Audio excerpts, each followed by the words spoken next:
Today's superheroes are good guys who are going on a journey and become villainous.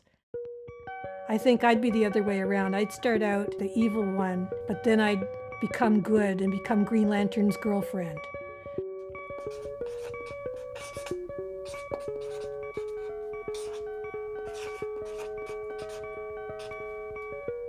My name's Janet Hetherington. I'm a senior communications advisor by day, and I'm a comic book creator by night.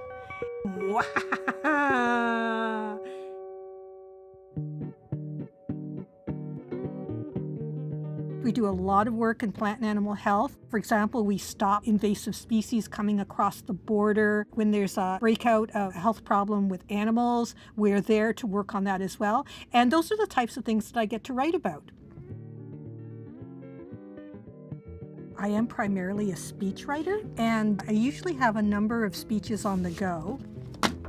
I get a lot of very good scientific information, scientific data, but honestly, people won't talk that way at a cocktail party. I'm trying to bring it down to a level where anybody who's hearing can understand it, but still stay true to the information, to the scientific data that it's trying to represent. I think this is what some people don't know about public service jobs, is there are a lot of kind of really interesting jobs out there where you can use your skills. So I was working in stamp marketing, and I got to work on a lot of different stamp issues for collectors in particular.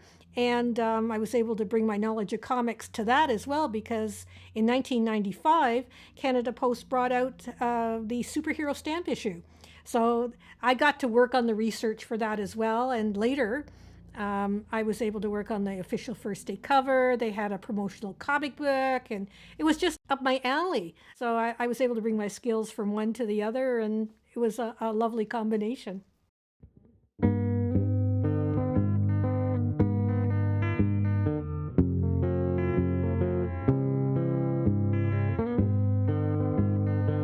I started reading comics when I was a kid, and I just loved them.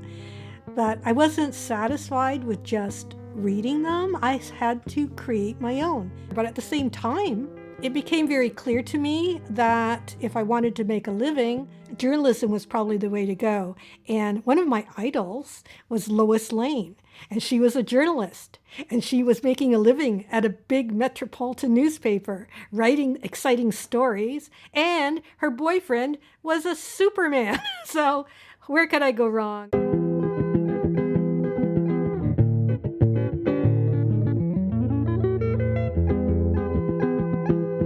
That I started, we didn't have the web to publish to. I actually self-published my own comics, so I brought out Eternal Romance. And then through this, I was able to go and pitch stories to real editors. When I created Eternal Romance, there weren't a lot of comics on the market for girls and women, and that was one of my objectives. I wanted to create something that I wanted to read, and other women would want to read.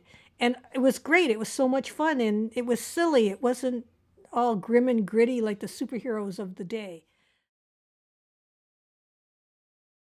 I love dressing up in costumes. That's another thing I love about this whole passion that I have.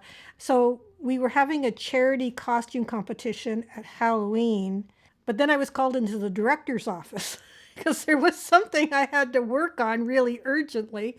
And I go in, and I'm wearing this wild wig and this cape and these red boots, and I just felt like, oh my God, this is just so weird. Like, there's some people who get it, and there's some people who don't get it. And so, yeah, it was I guess I would say I kept it toned down for most of the time. Frankly, I know that at the public service, overall, we're very much encouraged to talk about things like volunteer work that we do. Say you spend a lot of time rescuing pets, or you do a lot of time working with the poor. They like to hear those stories. I mean, if there's something they think that people would find odd or extreme, or if they are trying to build a career that's going up, up, up, up, up, they do keep it on the quiet until they've reached some level of success where they feel comfortable about talking about it.